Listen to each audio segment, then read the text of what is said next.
এই ছেলেটা স্কুল লাইফে এক মেয়েকে এতটাই ভালোবেসেছিল যে সে নিজের পরীক্ষার খাতাটাও ফাঁকা জমা দিয়েছিল শুধু তাকে দেখে মন বসেনি বলে। কিন্তু শেষ পর্যন্ত জানতে পারে মেয়েটা তারই বেস্ট ফ্রেন্ডের সাথে চুটিয়ে প্রেম করছে।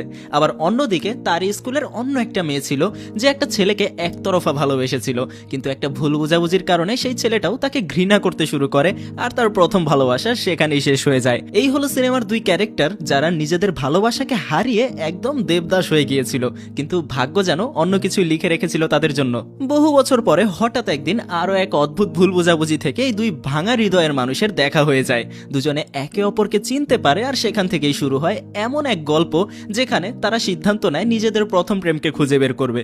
কিন্তু সেই যাত্রার শেষে তারা আবিষ্কার করে এমন এক সত্য যেটা হয়তো তারা কখনো ভাবেওনি। আজকের গল্পটা ঠিক এমনই এক অদ্ভুত কাকতালীয় ঘটনা, নিজেদের ভাগ্য, হারানো ভালোবাসা আর নতুন প্রেমের গল্প থেকেই তৈরি করা হয়েছে এই সিনেমাটা। বলছিলাম কিছুদিন আগে তামিল ভাষায় মুক্তিপ্রাপ্ত উইথ লাভ সিনেমাটার কথা, যে গল্পে ডুব দিলে থাকতে হবে একদম শেষ পর্যন্ত। তো চলুন শুরু করা যাক আজকের গল্প গুঞ্জন। গল্পের শুরুটা হয় একটা সকাল দেখিয়ে, যেখানে এই ছেলেটার নাম হলো রাম। সকাল সকাল তার বোন তাকে কল করে ঘুম থেকে উঠিয়ে দিয়েছে। আসলে রামের পরিবার অন্য একটা শহরে থাকে আর রাম একজন ফ্যাশন ডিজাইনার হওয়ার কারণে মেট্রো সিটিতে থাকতে হয়। রামের বোন রামকে কল করে ঘুম থেকে উঠানোর কারণ হলো তার পরিবার তার জন্য একটা মেয়ে পছন্দ করেছে আর আজ তাকে ওই মেয়ের সাথে দেখা করতে যাওয়ার কথা।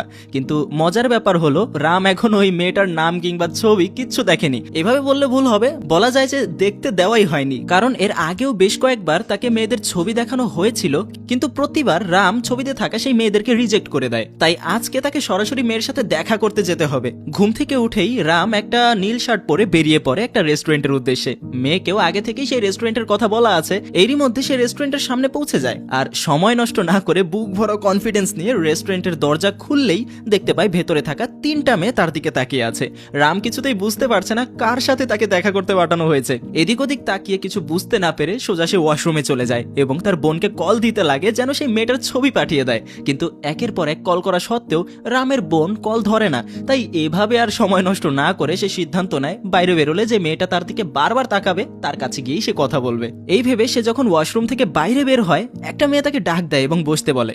রাম বুঝতে পারে এটাই সেই মেয়ে, তাই তারা সেখানে পরিচিত হয়। কিছুক্ষণ কথাবার্তা এগোনোর পর সেই মেয়েটা পাশের টেবিল থেকে একটা ছেলেকে ডাক দিয়ে তাদের পাশে বসায় এবং রামকে বলতে লাগে এই ছেলেটাকে সে খুব ভালোবাসে, পরিবারের চাপের কারণে সে আজ তার সাথে দেখা করতে এসেছে। এমনকি সে তার ছবি পর্যন্ত দেখেনি, শুধু বলা হয়েছিল ছেলে নীল শার্ট পরে আসবে।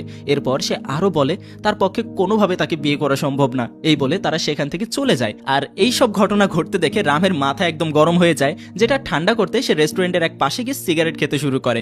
তখনই একটা মেয়ে তাকে পেছন থেকে স্পর্শ করে।